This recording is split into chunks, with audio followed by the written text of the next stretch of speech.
यह कहानी है ओडिशा के एक छोटे से गांव की, जहां चारों तरफ हरे भरे खेत फैले हुए थे। बीच बीच में कच्ची पगडंडियां थीं। सुबह होते ही पक्षियों की आवाज गूंजने लगती थी और गांव के लोग अपनी रोज की मेहनत में लग जाते थे।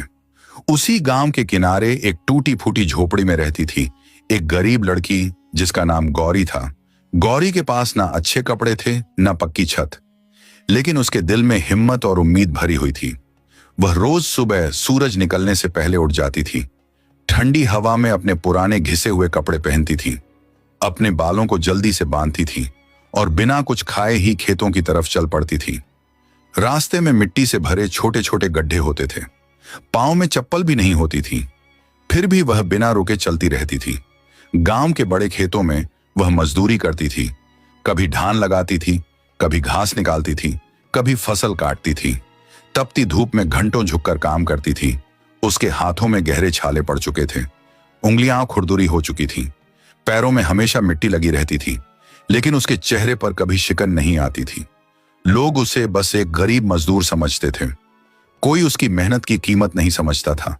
कई बार उसे पूरा पैसा भी नहीं मिलता था, फिर भी वह चुपचाप अपना काम करती रहती थी, क्योंकि उसे जीना था और जीने के लिए मेहनत करना जरूरी था।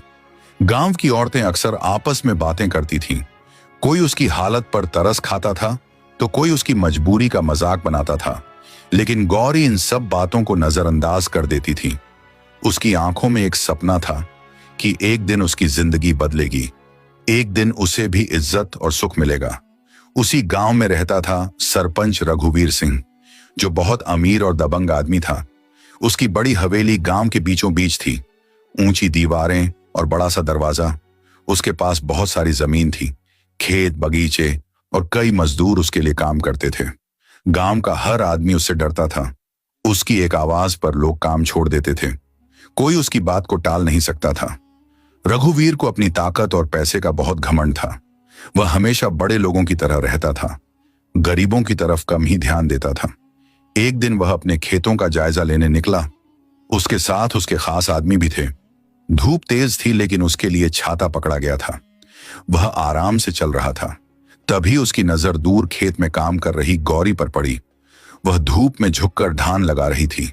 उसके माथे से पसीना टपक रहा था, कपड़े मिट्टी से सने हुए थे, लेकिन उसके चेहरे पर एक अजीब सी शांति और मासूमियत थी।